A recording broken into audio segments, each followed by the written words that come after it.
Okay, that's enough of that. So, welcome to a very red episode of the Pilgrims of Plunder podcast.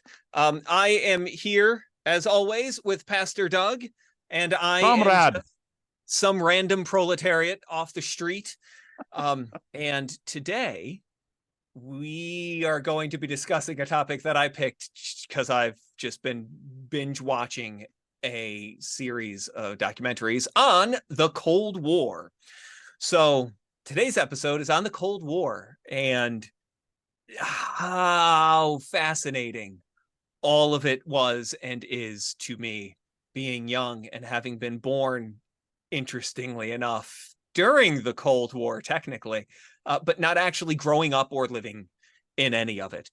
And so we are going to talk about all of these things because I find, to sort of just segue right into it, I find it interesting, the history of it, where you see how people think, what people say, politically, socially, civilly, and to think that it was only a historic event, as it obviously was, but to say no one thinks like this anymore, nobody lives this way anymore. And then you hear these, the communists give speeches, and it's kind of scary because it's like, people say that stuff now. They use those terms, those concepts, those ideals in how they express their worldview or what they think that things should be. And there's just a lot in it. So it's going to be a very history focused and politically focused episode. But I do also want to, as with all of them, the focus or call to action being that of Christian, and how we are to think about these things and how the church ought to conduct herself amidst communism and fascism and imperialism and all of those things. But it's great. It's been fascinating to me. But before I begin with any specifics, what are your thoughts on the Cold War? So tell me what you think about the Cold War. Avoiding the focus on communism, because that to me, that fascinates me, and cultural communism particularly fascinates me. But the more proper thing, the Cold War, the Cold War itself ends in '89. Again, I'm of the theory, I love viewing history not as First World War, Second World War, Cold War, but 1914 to 1989. I know that's a growing popularity among historians to see it really as a one chunk of history. And I think it's very appropriate. But I mean, what fascinates me about this, and I was surprised you took this as a choice, but it's always interesting what you come up with. And it was fun making the title card for this episode, because G.I. Joe. Right. But if you see the title card, I do find it interesting because, again, it shows us our ages. Because I grew up in the Cold War. I remember the doomsday clock. I remember the constant talk by the left-wing media, and they were left-wing back then, about the Cold War and how we're going to get nuked, and we shouldn't offend the Russians, and it just dominated foreign policy. And I think there's been definitely a big change in American history because we lost our main enemy. I mean, for decades, there was no doubt who the bad guys were, and they were the Ruskies. Right. And you see that in popular culture. You see that in movies. I mean, I had role-playing games where it was post-apocalyptic, and the Russians had won, and the brave Americans need to fight back. Yep. And that's all gone. And I think it's some people have theorized it explains the problems we're having in the West because we lost our purpose. Also, and again, I don't want to get into this, you could make the argument that maybe the communists did win in the West. But that's getting us off target. But right, that's War, communism. It is such a massive history, and it is interesting listening to you, if you will, discover it. Yeah, because I lived through it. I was a political science major. I took tons of classes at UConn in Soviet history. Right. I remember one professor, you'd walk in and he'd have pictures of Lenin and Brezhnev or whoever, just so you get the feel. And like most college professors, he was, a classic communist, but it so dominated it. And of course, now we don't even really talk about it. And for you to grow up not in that is interesting. It is the discovery of history is always an interesting thing. Yeah, you And didn't like history at first. I used to think that I hated history, and Yeah, I yelled at you. I put it that way specifically because I always, and again, I won't quote the person that this resembles. Also a very prominent historic figure. His criticism of the education system when it came to Yeah, history was not history in itself. It was how history was taught.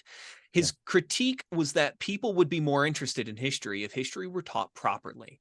The way that history tends to be taught is dates, people, places, facts. It's like it's the Bible trivia game approach to history. You know, who was king whoever's wife? It's like, I don't know, I don't remember. As opposed to the teaching of the idea, the concept, the setting, the experience, so on and so forth, the implication, the meaning of events. I disagree with you. I disagree with what you're saying about your own self. Because Well, I it's haven't not. gotten to that yet, though. No, no, no, no, no, no, no. We're gonna have a whole whole I discussion. haven't gotten to Actually, why. I histography haven't gotten to why fascinates me. I thought I hated history. But Okay, go I ahead. disagree with you. I think you're wrong about interpreting yourself. Okay, So, sure.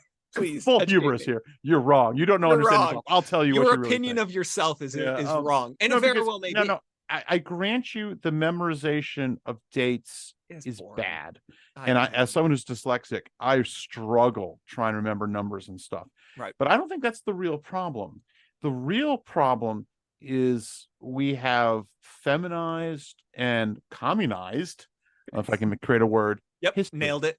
So like I distinctly remember in high school, I got straight C's. I was a terrible student in high school. Me The too. one thing I was good at was history. And I loved history because they're stories, and stories are fun. But I remember taking AP history. It was the only AP class I had in high school. And we were going to discuss the Battle of Britain. And I'm like, yeah, military history.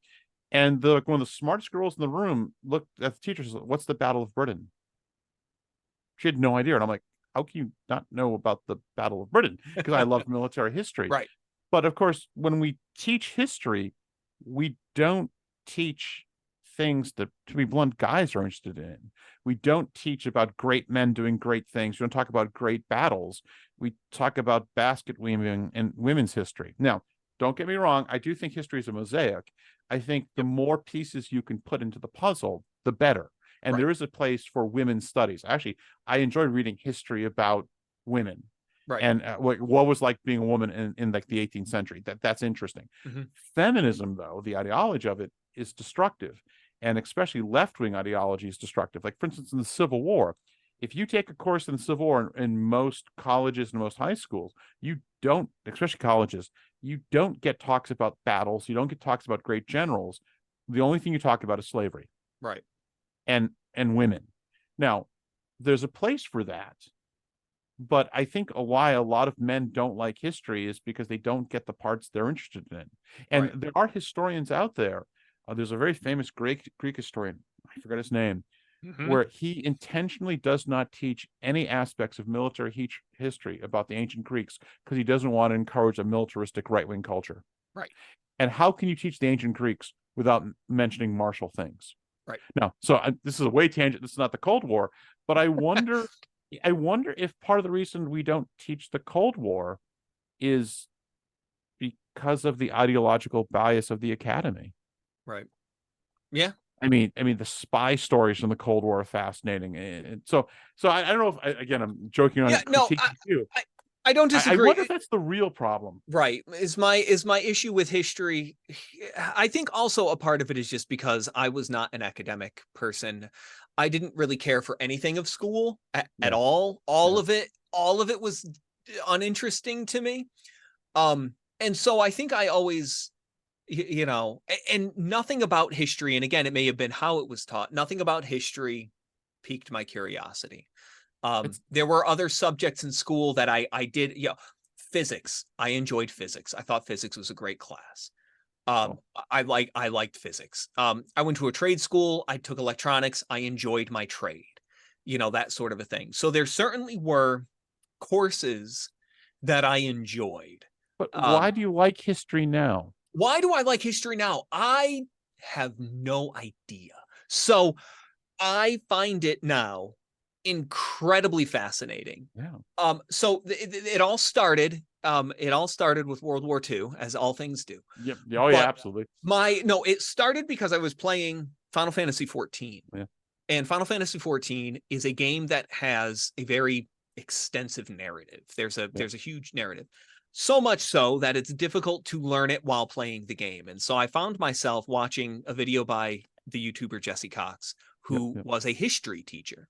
I regret And nothing. and and he put out YouTube videos on the history of Yep. the Final Fantasy 14 world, the lore, because he's a big history buff, loves lore, loves all that stuff. And Yeah, so I was watching it and I found myself just fascinated, for whatever reason, with the history of a video game, which then I thought, wait, if I actually enjoy history, why not real history? Why not actually learn about some real history? And so I picked World War II because I it's guess cool. it's the only history apparently that matters in the world. Yep. It was very cool. Yep. And so I started with that. And with that, I learned I actually do love history. And I guess I never really thought of why. It because it has so much in it. It informs the present. Oh, And maybe that's it. I it's love the it's just technical. I love that it is technical. I love the evaluation. I actually even love it, again, um for the experience. I know that you don't care for these aspects of the presentation of certain historic narratives.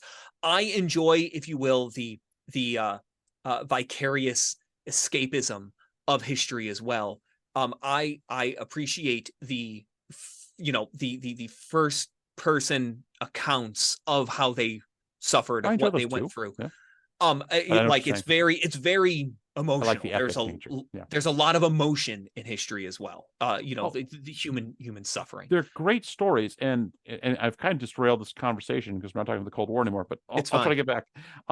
But maybe we should do a whole video on histography. I'll choose that Okay. because a history taught as a humanity is beautiful. History taught as a social science is horrible, which Right. is another Yeah, issue, which I that's think, another video. yeah, which is another video. But the human drama is just so interesting, and the Cold War just so dominates. I mean, dominates our history, Right. and for almost a half a century. I mean, when do you start the Cold War? Berlin blockade, what, 46, 47? You can make an argument 45, and Patton wanted to go to war with the Ruskies right away. Yep. But clearly there to the 89, and we're still dealing with the ramifications of it. I mean, there's still communist China, there's still Yep. communist Cuba, but Yep. North Korea. yeah, it's something we don't. Right. And I guess the thing that surprised me also about the Cold War, and this somewhat relates to you, there was actually comics about this. I think Doonesbury made comics about this, that there was no celebration. I mean, we had this titanic struggle that went over decades, Mhm. not mere like what 6 years of World War II, or even less for the United States. It's what 41 to 45. Right. For roughly 46, 47 to 89, we engaged in massive resources, massive fights, and of course some hot wars on the side, Vietnam, Right. Korea, whatnot. Yep. And we won, and there was no celebration. Yeah. There was, where were the victory parades? I Right. mean, now part of it, again, I don't mean to get too political, but it's because I think the leftists had some sympathies, Right. and because there's a weird thing that communism, you give lots of passes. Yeah, they're evil, but they're understandable. And Nazis are just 100% evil. Right. I think they're both 100% evil. Right. But it is a weird time of our history, and for you, because I mean, you growing up, I mean, was there a lot of discussion about the Cold War? Because I mean, you graduated in what year from No. high school? So I graduated in 01. Oh, So oh, yeah, no. In my one. education, Sorry. there was no Yeah. talk. I mean, also, again, to be fair, I didn't pay much attention to most things, and I went to a trade school, so academics weren't really highlighted. Yeah. You have half the year for traditional academics, and the other half is dedicated to your particular trade. So, you know, you don't have nearly as much time to cover all the things. I don't remember learning anything about the Cold War at all. I do remember there was stuff about the Civil War, but that's like it. I don't remember much about Well, history. it's interesting by periods because I grew up I remember I was in school in the 70s, and of course 1976 was the bicentennial. Mhm. And I've been going through my mother's house, going through old stuff, and that just dominated. There was no talk about the Civil War, World War II. It was the American Revolution, and that when I was a little kid, that's what you studied. Right. And then the Civil War became hip in the 80s, but there's really never been a hip period for the Cold War. Yeah. I don't know. I knew very little about it. Yeah. You know, bits and pieces. And it's funny because the bits and pieces that I did know just through, you know, general osmosis, were not tied to the Cold War. Easy, you know, the biggest example being Vietnam. Vietnam is spoken of as a separate entity. It was a hot war, you know, but it's usually discussed out of context of the Cold War. Yeah, which is the wrong. Korean War is just never a thing to discuss. Like, unless you're a veteran, you don't even really think about the Korean War. I never, you know, the first time that the Korean War was even a thing to me was when I was in the military, because, you know, the Korean War was an actual, you know, US soldiers fought in it. And so people have medals for it. Yep. And so, like, the Korean War is mentioned because it's a military thing. But, you know, that was one of those that had very little to do with us, which is interesting because that was, you know, I mean, it's still a pretty big deal over in Korea. Right. But and if you join the military and you get sent to the DMZ, you're like, whoa, wait a minute. Right. Like, right. There's a whole war going on over here. And it's still going on. Yeah. So, like, there were a lot of events during the Cold War that we sort of talk about in isolated ways. But I think the general aspect of the Cold War, which I have been finding just fascinating watching this documentary. I'm on, I think, episode like 13 of a 24-part series on YouTube. It's just, I don't know, all of it. I think one of the things, and I'll lead with this, is that observation, that realization that political ideology, or ideologies of allegiances, we'll go with political or national allegiance, external, not necessarily patriotism, your national allegiance, but allies, how quickly they change depending on whatever's going on. And the commentary on that for me is the way you rally the people is against an enemy.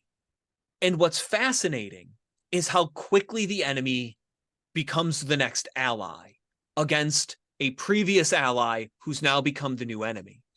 And it's very 1984, which, again, when you learn about real history, the book 1984 just becomes even more and more terrifying, because that was published in 48. I don't know.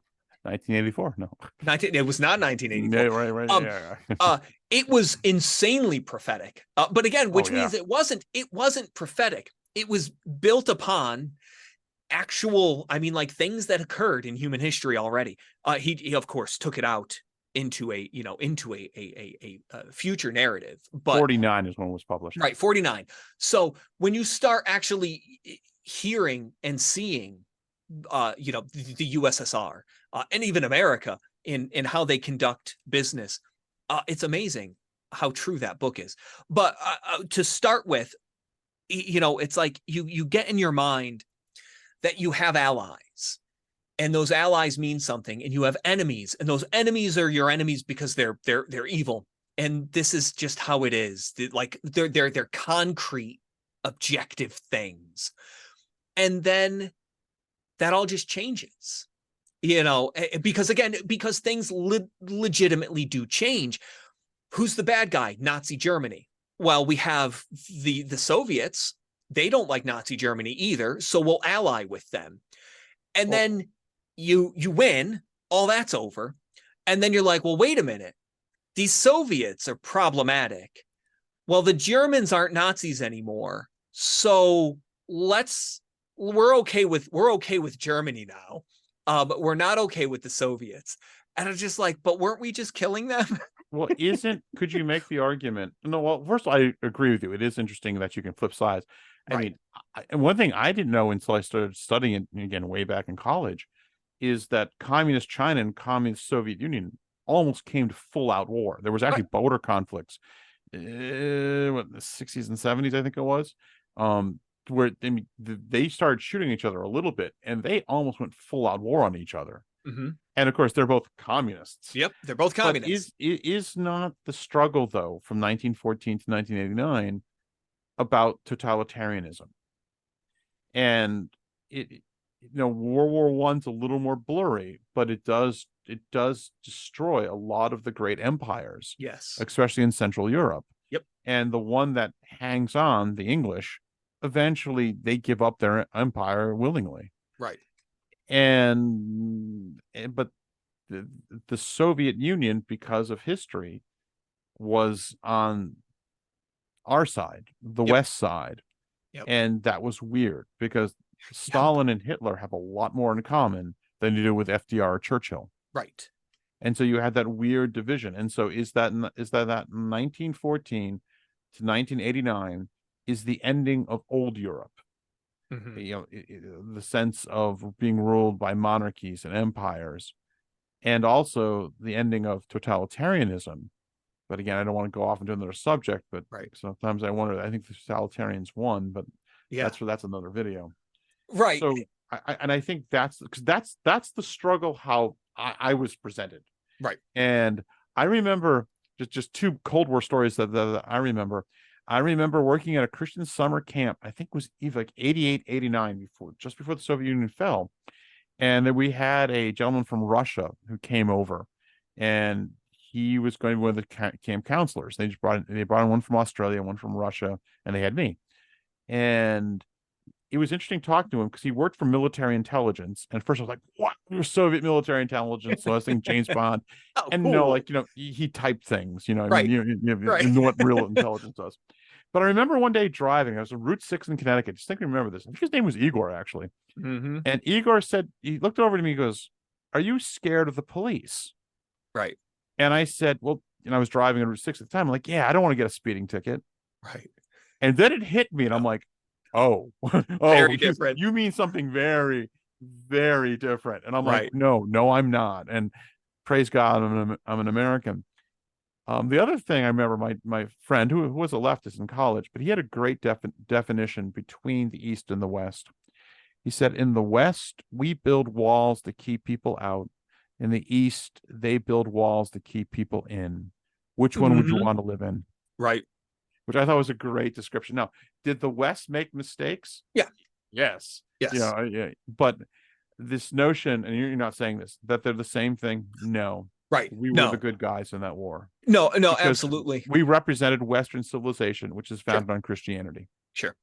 And I think, and on that, the church, because again, my favorite thing, no matter how Christian a nation is, it still never becomes the church. The church, which is independent of all earthly kingdoms, which come and go, has the ability to rightfully and objectively evaluate any nation for its behavior. You can, as a Christian, look at the sins of America, and you can, as a Christian, look at the sins of the Soviet Union. Yep. So there are, now again, obviously, the number and extent of those sins is very drastically different. Did we have violations of our own Constitution during the Red Scare? Yes, of course we did. We violated we all kinds of things. Was the violations of the American political machine to her own citizens equivalent to that of Stalin? Oh my goodness, no, not even close. So it's like, did we unjustly, ostracize and lock up, communists in Hollywood. Yeah, sure.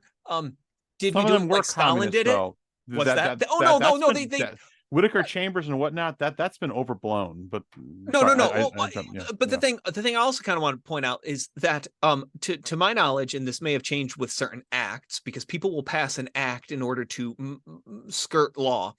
Um, being a communist in America wasn't, correct me if I'm wrong, wasn't illegal. Like, you weren't breaking the law if you believed in communism. Come to find out, we actually had in American the 30s, Communist Party. in the 20s and 30s, I'm like, there was a lot of communists and communism in America. I don't think that it was illegal, although communists were, because again, the war was against communism. Therefore, if you were in this country and a communist, no one had a problem. The general public didn't have much of a problem with you not having a job, with you not having freedoms or liberties, because you're a communist, and those are the bad guys. So I think we got around a lot of the violation of legitimate civil liberties under the guise of that's because I like it remember or not. growing up in I college. have no problem with that being an accurate criticism. Well, It doesn't bother me. Did the U.S. Do bad things. do bad things against American communists? Yes. Yep. However, yeah, I grew up I have no problem with that I mean, Senator McCarthy was just 100% evil, and like Whitaker Chambers was an innocent person, and all this other stuff. No, I'm not going there. When no, you're not, but when I know there's been a movement, at least among conservatives, when you actually do more research in it, there were communists in the State Department. There were communists in our culture. Absolutely, there were, and especially in academia, and we're seeing the fruits of that now. Oh, yep, 100%. Yeah, and of course, that's another episode. Why does academics find communism so appealing as opposed to fascism? That's a fascinating conversation. But again, Cold War. Yep, Cold War. We were right. Now, again, were there some civil liberty violations? Yes, I'm trying to argue there was none. Right. Were they overblown by the left, saying like McCarthyism was the most horrible thing in the United States? Yeah, no, it wasn't. Right. No, I don't disagree with that, and because I'm also not saying, they were all innocent people who were locked up. That's not my point. My point being that unless it was illegal to be a communist. Now, I'm not saying. Now, it is illegal to be a spy for the communists. So when you have agents, Russian agents, embedded into American institutions, especially government and military, that is illegal. You execute those people. I'm not saying, I mean that you have American citizens who believed in communism, and they were in Hollywood. And I laughed because we apparently didn't do a good enough job during that time period, because they're all still in Hollywood. So my point is that just because you're a communist, as a good American, just because you're a communist doesn't mean you should get arrested. Right. Right. Just because you have a different political opinion doesn't mean you deserve jail. Now, so yes, there were issues during that time period. To your point, and which I fully agree, the way that we handled our enemies was incredibly different than the way that Stalin handled his political and civil enemies. We weren't perfect, but we certainly were not Stalin. For all our shortcomings during those time periods. But anyway, and like I said before, I, as a Christian, as a member of the heavenly kingdom, I have no problem pointing out the fact that America sinned. Of course, that doesn't make me less patriotic, and that, I think, is one of those issues, and that's my next topic I kind of want to transition into as far as I just wanted to make the point. I mean, again, someone like Alger Hiss, Whitaker Chambers was right about Alger Hiss. Right.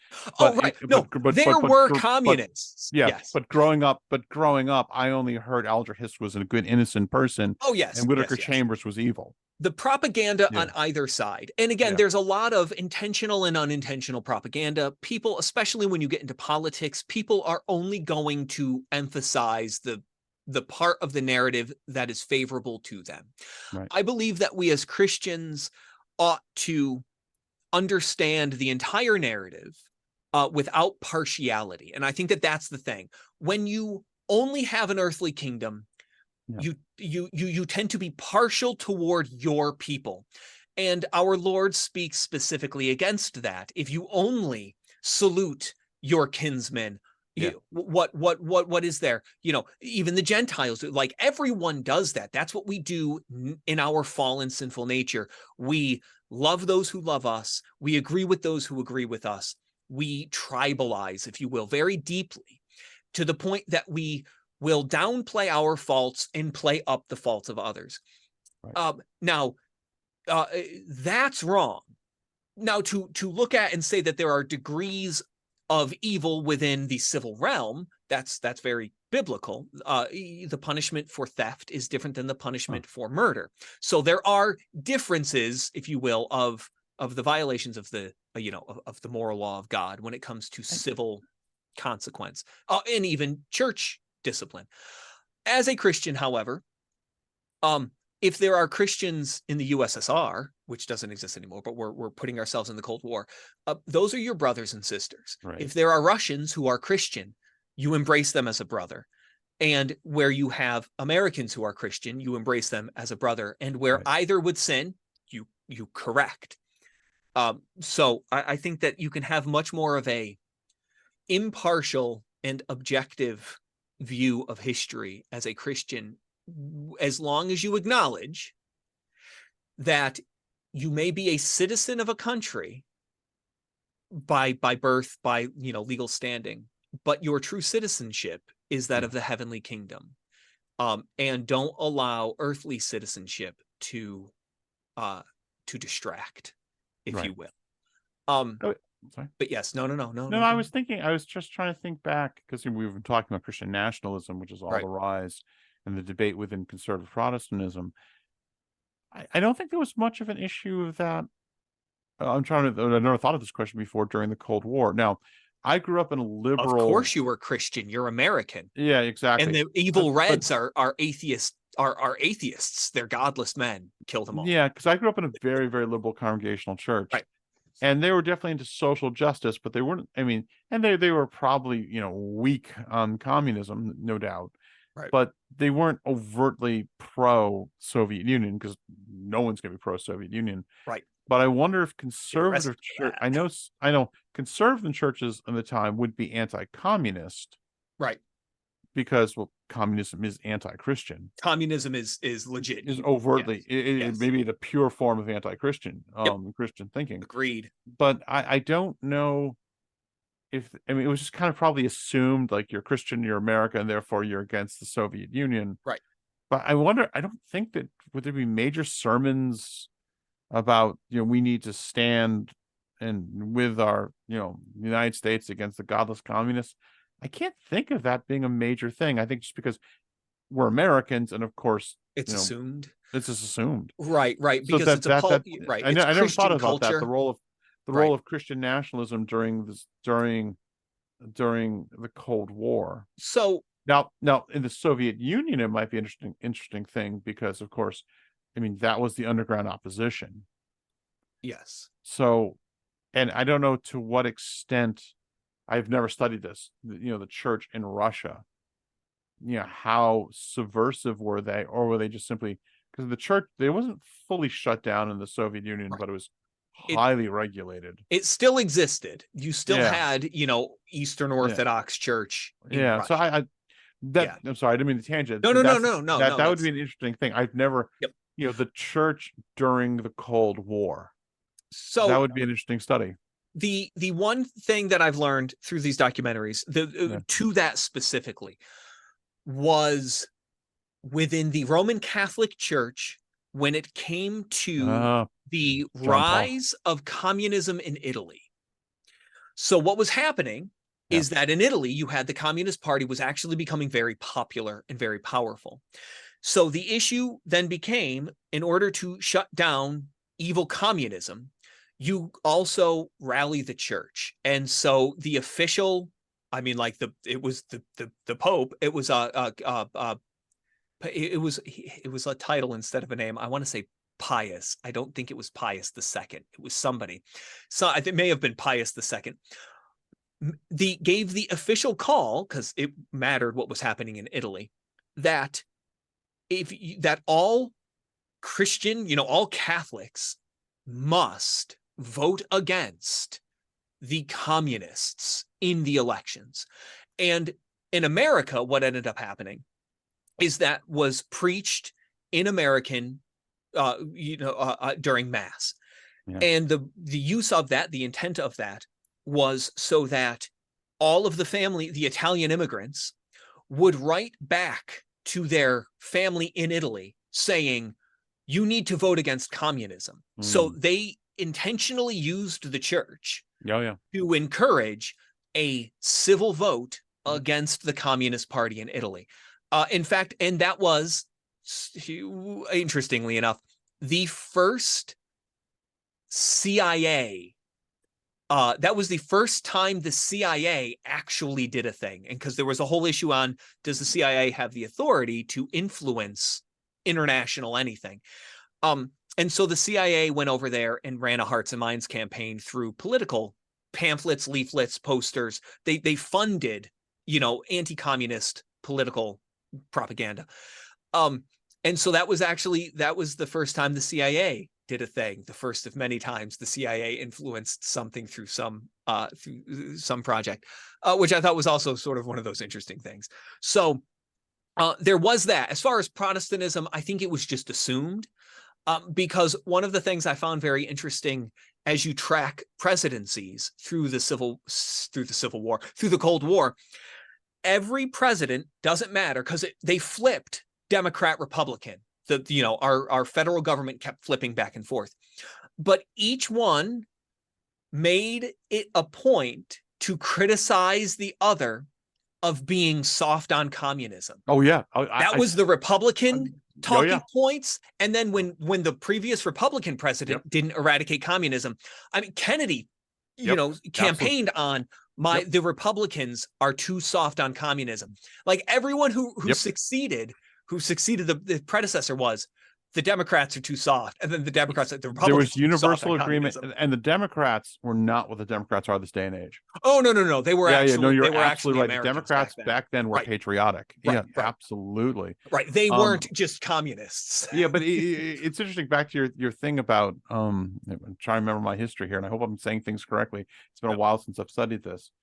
What was it? Was it Reagan who first reestablish official relations with the United States and the papacy? I believe that's correct, because the U.S. for many decades had no official relations with the papacy because they're Roman Catholics, right? And we're a Protestant nation, and we want no part of that. We don't. But of course, John Paul II was very pro West, who is anti-Soviet Union, and we could have that discussion. Was that appropriate? Right. He wandered into politics because the great three warriors that defeated in the end the Soviet Union was Reagan, Thatcher, and John Paul II. And there was a lot of ties between the papacy and the United States to end communism. Right. So and that's an interesting question. Was that appropriate or not? Because I mean, everyone hates communism. Yep. So, and that's one of the major outcomes of his papacy. So that's it's so I found it interesting that all the presidents campaigned as anti-communists, and that the other people weren't doing enough to be anti-communist. If you will, I don't know if it's the right term, but I'll use the term proxy wars. And that may be too cynical, but so Korea, Vietnam, and there was a thing that happened in the Middle East. And that just whatever. So that whole thing. So, but namely, so the issues in Asia.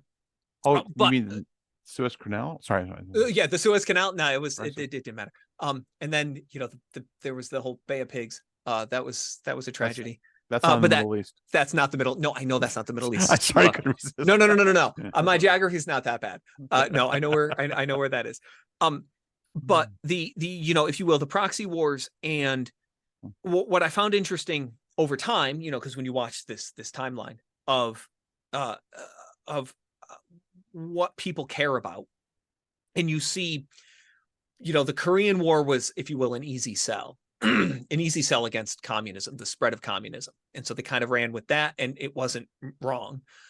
The Vietnam War, same premise, but at this point now you're, 20 something years into the war, the Cold War, your generations have changed. You went from people who went through World War II and who experienced, all of this. You're now getting into a younger generation, the college students, who didn't grow up in war, who didn't grow up with the very real experience of how horrible communism is, or how horrible, even just in the broad terms, threat to liberty, right? Because the Nazis were a threat to democratic liberty, sort of a thing, and so you fought against that. And then you get into Vietnam, and it's like, oh, we're fighting communism. And then I know, because one of the things, now, right or wrong, without getting into a whole topic on the Vietnam War, one of the rally cries against the war was, what's the point? What are we fighting for? Why are we fighting this war? And it just shows you that difference generationally between, because if you say to the older generation, you're fighting communism, okay, that resonates. You say to the newer generation, you're fighting communism. It's like, well, are we? Does it matter? Aren't we just fighting in some other country? I have a question about that in your naval career, because what year did you enter the Navy? 01, when I got out of high school. Because I have an old 80 version of the Blue Jacket manual, which is for enlisted sailors. Yep. Correct? Yes. And then I have I forget the name of it, but the one for the officers, but that's like from the 90s. And I had a laugh. I remember I just like reading through it every once in a while. And I had a laugh because in both of them, but especially in the 80s Blue Jacket manual, it was all about, you're here to defeat communism. Yep. And it was like, they're the enemy. These are what Soviet subs looks out for. Yep. The Soviets are totalitarians. We're godly Americans. And I was surprised how strong the language was in there. Mm-hmm. In your Blue Jacket no, there's manual, nothing. You don't have. In fact, because we maintained, of course, the same training regiment of war games. Whereas the previous generation for war games, it was very clear when in your war games, someone played the allies, the good guys, and then you played the evil guys, the Orange. The Warsaw Pact people. Right. All that went away, and now it's generic. It's your blue forces and then the orange forces, which represent some unknown, hostile, anti-American. And we always joked, because we're always like, well, of course it's the Russians in our minds, because that's the remnant of what it was. And it's always, it's the Soviets who were, but because that's where those war games, why we did them. It was a Cold War thing. Well, I know it's before that. Oh, no. Well, yes. For us specifically being on ballistic subs, because ballistic subs are a product of the Cold War. So when we did things, it was very much Russian versus the Americans. War games predate America. Yeah, because I'm sorry. There's some great videos. I can never say his name. There's a great YouTuber that has gone through the ones from the 30s. Mm-hmm. And almost all war games, or at least the orange ones, are some unknown island in the Pacific that has a large navy that we might go to war with. Right, of course. But who's not Japan. It's not Japan. You can't say Japan, no. And one of them, they actually, the orange team came up, we should strike Pearl Harbor on a Sunday morning. Yep. There you go. And it was like in the mid 30s when they came up with that. So, but sorry, tangent. Everything's about World War II. So everything's World War II. Even the Cold War is about World War II. Actually, well, that's true. Actually, but go. But even on, so like there were proxy wars and everything, which again I think is great historically to just have a context as to why these wars happened. What was the point?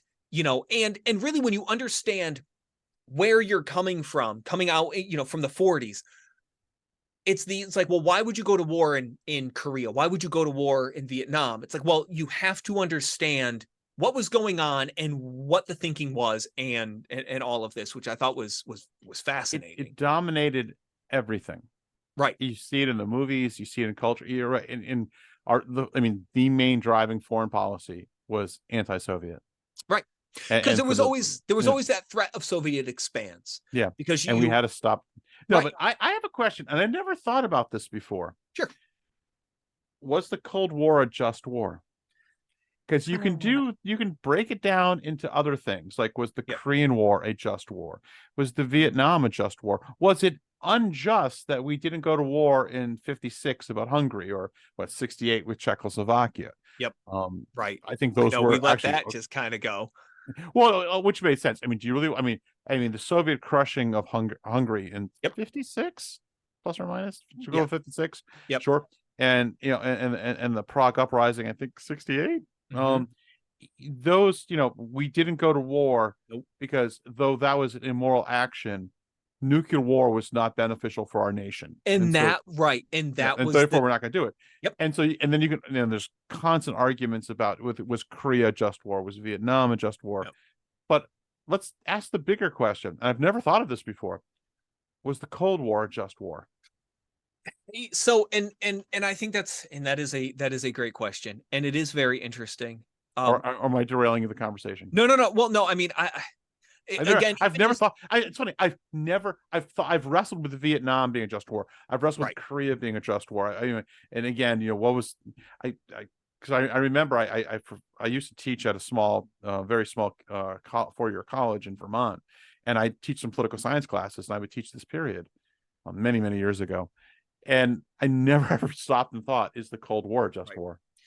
It's interesting because outside of a hot war, if you will, a lot of the traditional tenets of the definition of just war, according to just war theory, don't necessarily apply. I mean, in the clean cut broad way, they don't necessarily apply, because you're not.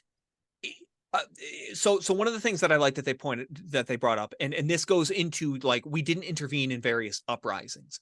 Well, we didn't, because those were Soviet satellite states. And the thing that I thought was very artistically expressed, or poetically described, was the Berlin Wall, before it became like a wall, but also with that, it became a very visual representation of people's willingness. And it was that matter of whatever happened beyond that wall in East Berlin, that was an internal issue with the Soviets. We don't mess with it. If you try to come on into the West as the East, now that's a war issue. But whatever happens on the other side of that wall, that's, it's not worth going over to prevent. And so you see that, of course, in those uprisings, which was one of the tragedies, was a lot of the uprisings was, of course, against the communist rule. And the thinking was, the West will support us. They'll back us. They'll fund us. They'll help us. And we never did, because we owed them nothing officially, and even ideologically, it was already a Soviet state, so we weren't going to lose the West in that, and so you don't. Like I said, it's amazing. I never thought of this. But was the Cold War? Was the Cold War the big? Because right? Yeah, I understand by the narrow definition, it's not a war. It's not a war. I think it is, though. I mean, because you're intentionally. Sure. You are intentionally trying to stop another power. Well, defensive posture is just. Yeah. And so was it because, I mean, when you ask, what just wars do the United States fight? Right. And, most people say Civil War, World War II. Those are the two clear just wars. Right. Yep.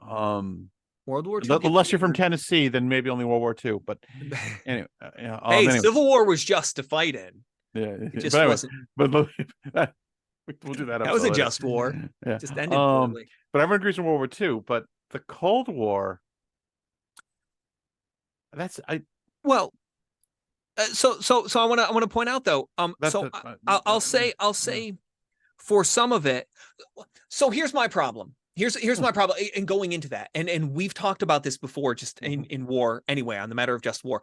And you had made the point, once you get bombs, things stop being clear. When you start bombing stuff, you Well, now get into that, that thing of, is it just to bomb civilian manufacturers of munitions? right. And so, like, one of my critiques of the Korean War is we started off, but again, that's because you come from World War II, where it was totally fine to just blow up cities. Yep. We started off by blowing up North Korea. You just start carpet bombing it, and you say like, "We'll stop if you surrender," sort of a thing, which was very World War II tactics. Just keep blowing up the city, and then they'll eventually surrender. That's how we approached everything. And the problem you run into is you're conducting those operations under the statement, we are preventing the spread of evil, and I don't disagree with that. However, if it is a defensive posture, can you justify offensive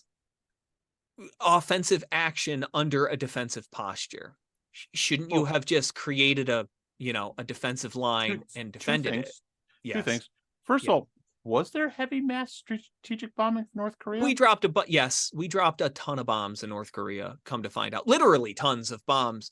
There were tons and tons of ordnances. I know in Vietnam there was that. We dropped a lot of stuff in Nam. Well, no, but a lot of it was how fire. much do you bomb North Korea and how close do you get to the Chinese border? Was it? We got it up pretty close into China. I've never studied. Oh, I'm tangenting again. I've never studied the North Korean, our bombing of North Korea as in strategic bombing. I don't know anything about. I don't remember ever hearing that. Something to learn. But what makes the Cold War strange is, well, I mean, your point, but kind of the inverse of it is the bomb. Because of the atomic bomb, great powers now can no longer go to war. I mean, you never know how history would have shaken out, but if there was no atomic bombs in the 40s, would the United States and the Soviet Union gone to a full hot war? Historically, if you look at the precedent, maybe, probably. Right. I mean, again, you can't rewind history, and no one really knows. Kept a lot of things in check. But if I've seen graphs of like deaths by major conflicts, direct conflicts by major powers. There's a huge drop off in 1945. And leftists would like to think, oh, we're evolving and becoming more peaceful. No, it's because we created the atomic bomb. Right. And Oppenheimer was wrong. I mean, the atomic bomb actually in some ways brought peace because it pushed conflict to the sides. So because of that, still, even because of that, I would argue the Cold War was a war.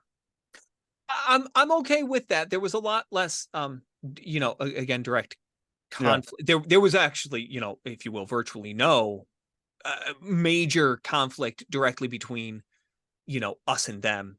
Us and the Russians, us and the Russians, yes, us and them. Yes, real Chinese, quick, but real quick. Korean War totaled 635,000 tons of bombs. Interesting. Were dropped and 32,500 tons of napalm. So there was a heavy amount of tonnage dropped. And I remembered that because I noticed that and I thought, you just came out of World War II where you're dropping bombs on everybody and that's become the norm. And so you just start off with that. It was a should we do this at the beginning of the war? There was a lot of questions about what was appropriate as far as how do you conduct yourself during wartime. And then you see that those questions because you behaved that way previously, you just start there later. And so you start off bombing everything. It is a blind spot in my historical knowledge. It's interesting. So I've read a few books. Well, it was for me too. I've read a few books on Korea, but I just went to the Wikipedia page, place of all knowledge. But the bombing of North Korea, this is saying we dropped more bombs on North Korea than we dropped in Japan in the Second World War. And I've read about the Japanese bombing campaign. A lot of bombs. I mean, we took out the top, 68 or something cities in Japan or something. Yep. I did not know that. Yeah, we kind of wiped them off the map. I did not know that. Yeah. Wow. So thank you. Yep. Something I'm gonna have to read up on. So that's one of those things. Now, if you factor that into the Cold War, that makes the Cold War slightly less just, because again, that behavior of how we waged war. No, but I guess I know I'm there's a questioning difference not between because it you can have overall you can engage in a just war and and have engage in unjust war warfare. crimes within that just war. Yes. I agree. So Oh, yeah, was the spread. So if we define the Cold War as the prevention of the spread of communism, so because that's what it was, right? yeah. We didn't want communism to escape from, the Soviet Union and then the satellite states, which were under Moscow. They were under the if you will, directly or indirectly under the rule of Stalin at the time, and then it later changed after Stalin died.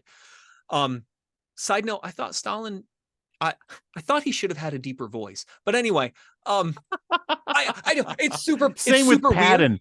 Same with Patton, but that's It's just another like he altogether. was a big dude, Yeah. and in my mind, I always have because genetically, Russian men genetically, just by that region, they have longer vocal cords, and so that's why in our minds we always think of the deep voiced Russian.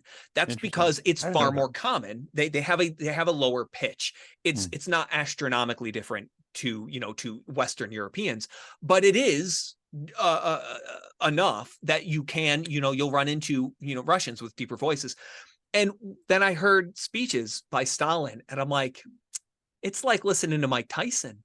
You've got this big dude, and then it's like, that voice doesn't fit with that body. Now, of course, I'm not going to insult Mike Tyson to his face because he's a big dude. But it doesn't fit. And I'm certainly not one to talk. I don't have a deep manly voice. But if anyone's going to have a deep manly voice, it should have been Stalin. But he didn't, and it was disappointing. Yeah, so it was same with Patton. He didn't sound like George C. Scott, which is very upsetting. But anyways, but yeah, no, like I said, I'm forgetting. I'm going to spend all the time on this one question. No, it's fine. Yeah, because my gut instinct is like, yes, America, and yes, communism is so evil. I mean, it Agreed. is such a wicked system that it's something that should be stopped.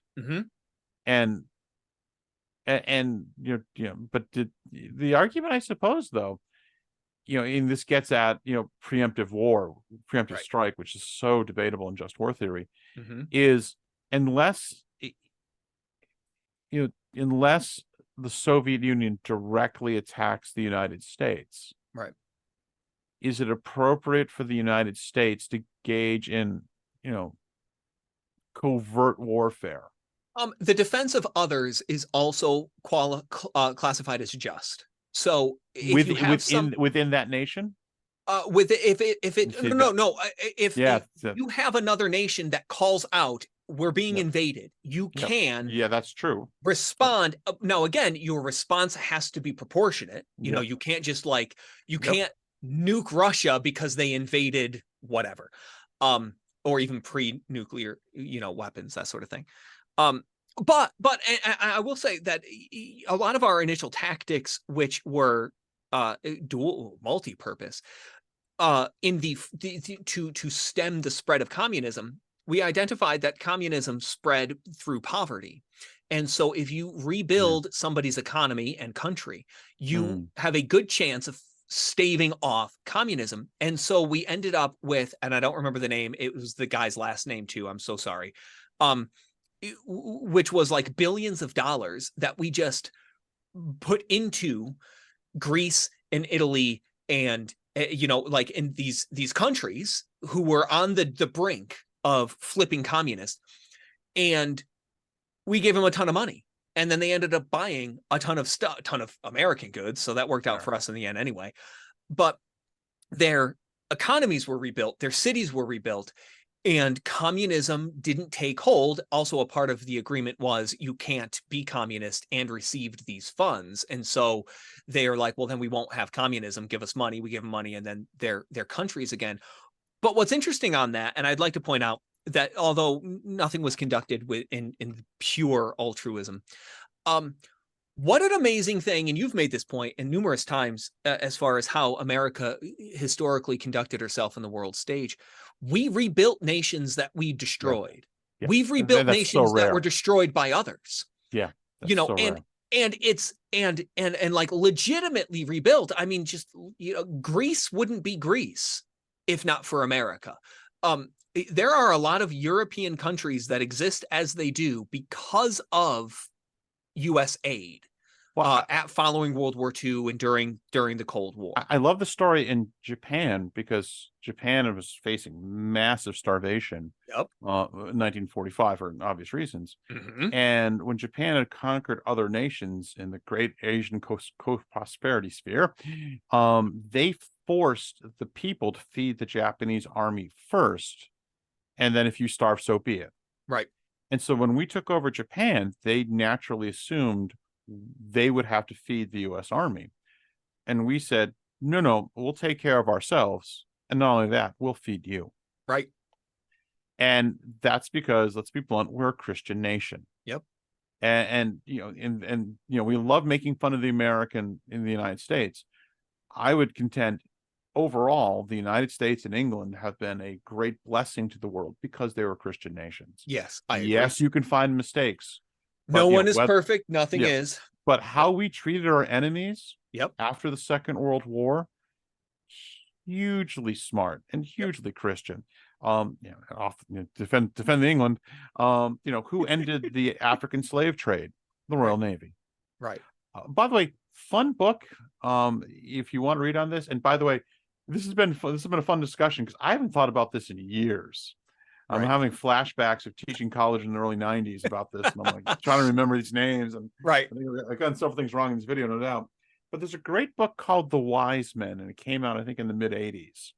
And it describes the group of like 5, 6, or 7 very famous foreign policy men that came out of the FDR administration that really created American foreign policy. Mm-hmm. Dean Acheson, George Kennan, and a couple other guys that they really developed a coherent American foreign policy.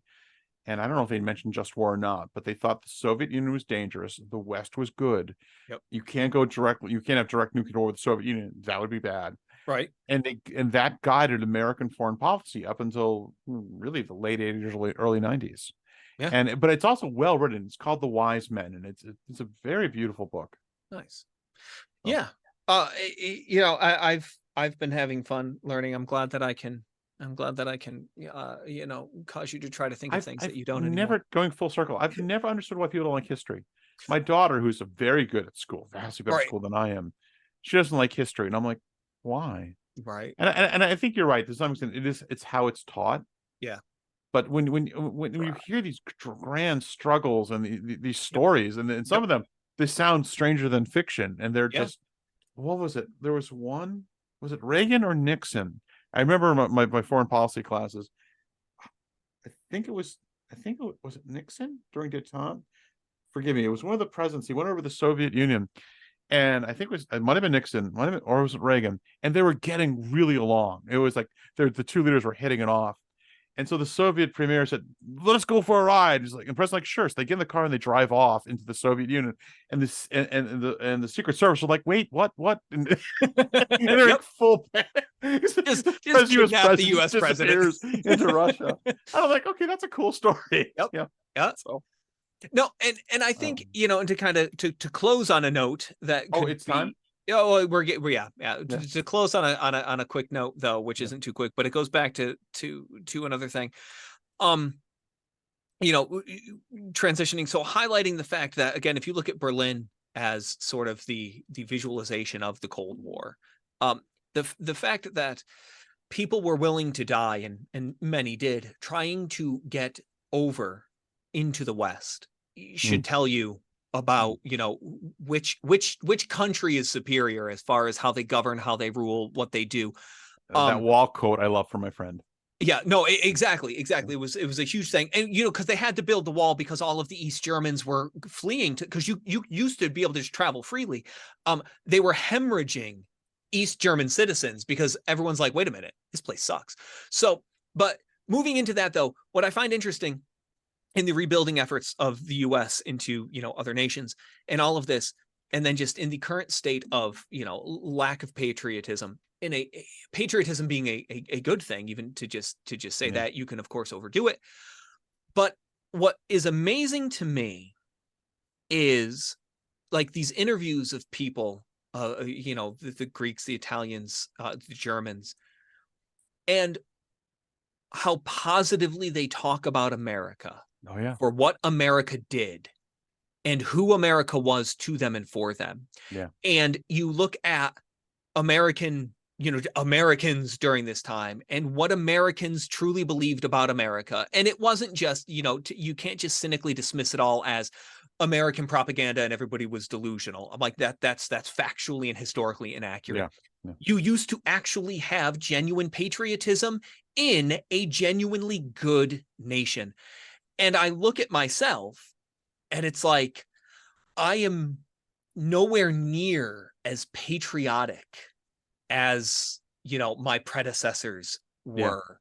And I wish that I could even say, I think a lot of my patriotism, any that is there, I probably picked up in the Navy, but that was a very cynical place. The military is and this was before it got real bad. Which is crazy. When I was in, the military was still somewhat cynical about the military. But nobody was anti-patriotic. And if you were, you kept that to yourself. Yeah. We were very, in fact, there were people who criticized presidents, if you will, but they didn't criticize the country.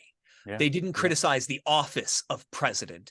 There were personal issues, but they were personal. And that's, and so, but it was just, it's shocking to see, people who really suffered under evil oppression, who were then liberated by the West. I mean, like the beautiful liberation. And I look at that and I'm like, boy, they loved my country more than I do. I'm like, that's embarrassing for me. Well, no, that's definitely been on the decrease. I know I've seen there's been interesting polls like, would you fight for your country? Right. And I remember like back in the 80s, there's only 2 countries in the West over 50%. Of the United States, clearly over 50%, and England, they're barely over. Mm-hmm. And I know those numbers have dramatically decreased. And I think we should do a show, and be a fascinating question. Did in the end the communists win? Right.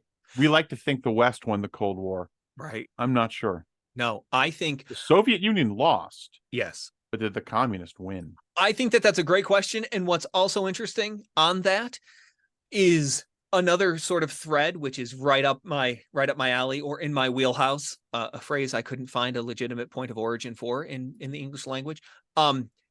The prevalence of cybercrime from Eastern Europe, namely in Russia, is a product of the perhaps successful victory, if you will, of the Soviet of communism and even communist or Soviet information tactics, because that's a big thing as well. Why are there so many Russian hackers? That actually also has its root in the USSR, because it can be dissolved, but you don't just undo all of that. Yeah. But yes, that is a good question. Did the communists win? Yeah, I'd love to do a whole. And if you're afraid to ask that question, then there's your answer. Yeah, exactly. So, are we at the?